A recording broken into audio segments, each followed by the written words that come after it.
Magandang araw mga kaibigan. Bigyan natin ng reaction, opinion ngayon itong post, ang balita ngayon.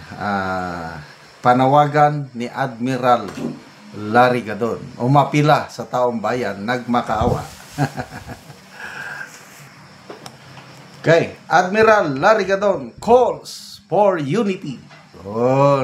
Pagkakaisa daw. New Philippine Admiral Larry Gadon calls for unity and cooperation amid the severe damage caused by the widespread flooding after the onslaught of Typhoon Tino and Typhoon Uwan. Ito ang kanyang payag. We extend our heartfelt condolences to those affected by the flooding in Cebu.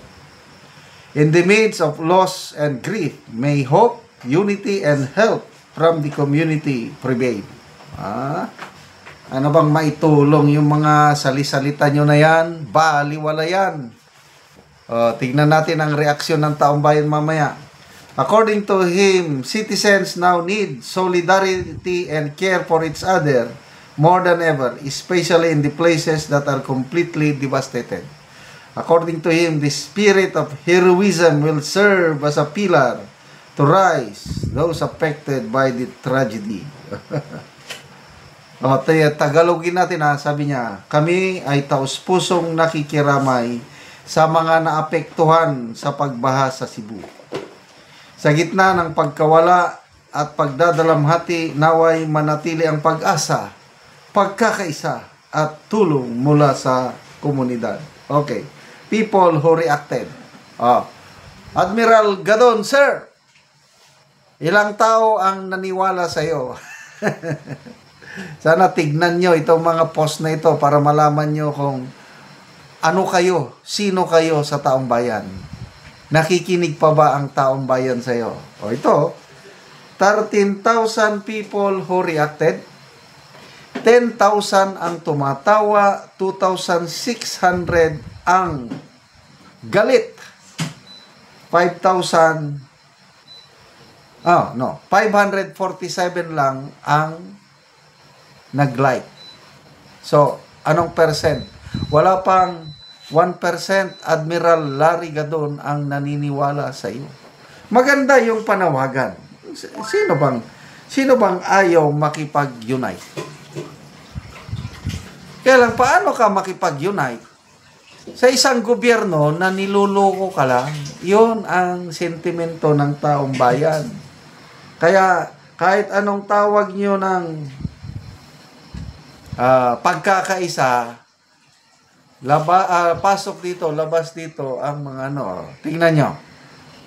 Nag-press con si Secretary Gibo Teodoro ng National Defense kanina. Sabi niya, nakatanggap sila ng maraming report. Ang mga tao sa mga affected areas dadaanan ng Bagyo Uwan ayaw sumunod sa utos ng gobyerno na mag-evacuate. Anong ibig sabihin nun? Ang mga tao ba hindi natatakot matamaan ng bagyo o baha? I don't think so. Kaya lang, nakikita ko dito, silent protest ng mga tao na alam na nila ang nangyayaring nakawan sa pundo ng gobyerno sa flood control. Ngayon, may paparating na bagyo, mababaha na naman sila. Galit ang taong bayan sa nangyayari sa gobyerno dahil sa kapabayaan, kapalpakan ng administrasyong Marcos Jr. ito. Kaya ayaw na nilang sumunod. So ngayon, manawagan pa kayo ng unity. Mr. Larry Gadon, Admiral Larry Gadon, nasubukan mo bang na biktima ng baha? Pag hindi mo nasubukan, wag ka na lang mag ano-ano dyan dahil hindi ka makarelate sa hirap ng taong binabagyo, binabaha. Ako naranasan ko for so many years nung kabataan ko, grabing bagyo baha ang naranasan ko sa aming bayan sa Bangar La Union. Ang bahay namin nasa tabi ng malaking ilog, Amburayan River. Alam ko kung ano ang hirap ng mawalan ng bubong sa bahay. Naranasan ko yan. Naranasan ko yung talagang baha na muabot na sa aming salog o sa aming flooring. Mabuti na lang ang bahay namin mataas, may second floor. Bahay ng lolo pala namin. Kaya wala nang naniniwala sa inyo. Ulitin ko, ilang percent lang ito? 13,000 people who reacted. 10,000 tinatawanan ka lang, Mr. Admiral Larry Gadon. 2,600 ang galit sa iyo. 552 lang ang naniniwala sa iyo. Less than 10% sa nag-react. Less than 1% ang naniniwala sa iyo.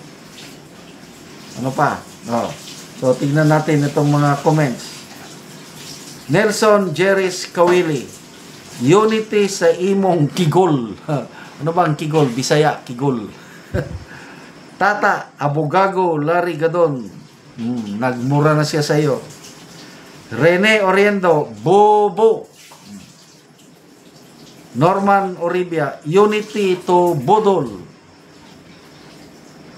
Sin Adnarin, call the PCGA at your command. Admiral ka, di ba? Yuna, para di na yata nakikita ng iba, hindi lang Cebu ang affected. Maraming lugar sa Negros, matindin pag pinsala. John Silent Quaresma, Philippine Crocs Guard. Ponsel Jomel, patulong ka sa nagnakaw ng pundo. Doon ka magsabi sa imong among ngagba. Ronel Villano, di ba magaling ka? Di ba sabi mong magaling pangulo mo? Di ba sabi mo marami kayong mga loyalista? Sige nga, kayo nang mag-unite. Patunayan mo kung talagang mas maraming Pilipino ang may tiwala sa amo mo. Kakaunti na ang naniniwala. Yung ulitin ko kanina, ang mga tao ayaw sumunod sa panawagan ng gobyernong ito na mag-evacuation. Form of protest. Sawang-sawa na ang nakakaraming taong bayan sa ginagawa ng administrasyon, yung harap-harapang nakawan nila ang tao. Bilyones na flood control funds, binubulsa lang ninyo. Ang taong bayan, mga nasa laylayan, sila ang kawawa na naghihirap matamaan ng bagyo at baha. Salamat mga kaibigan sa inyong pagsubaybay sa ating channel. Nakakatulong kayo ng malaki sa tribong Talandig ng Bukidnon dahil ang income natin sa channel na ito pantulong po sa tribo. Sa ngayon, namimigay tayo ng libreng yero at pako para makapagpatayo itong tribo ng mas maayos na tirahan. Panoorin nyo ang video na ito. Natagaan na mag-yeros, mag-atop na siya. Patuloy ko na eh.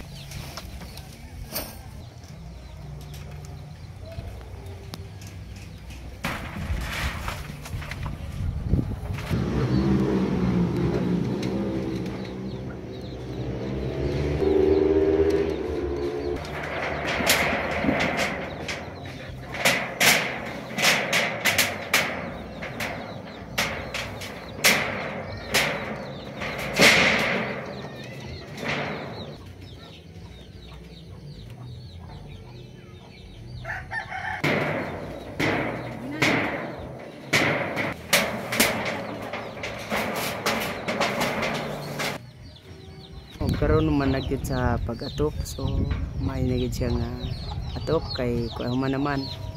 Salamat sa Ginoo og sa nagtabang nga sen dagan jud kayo salamat.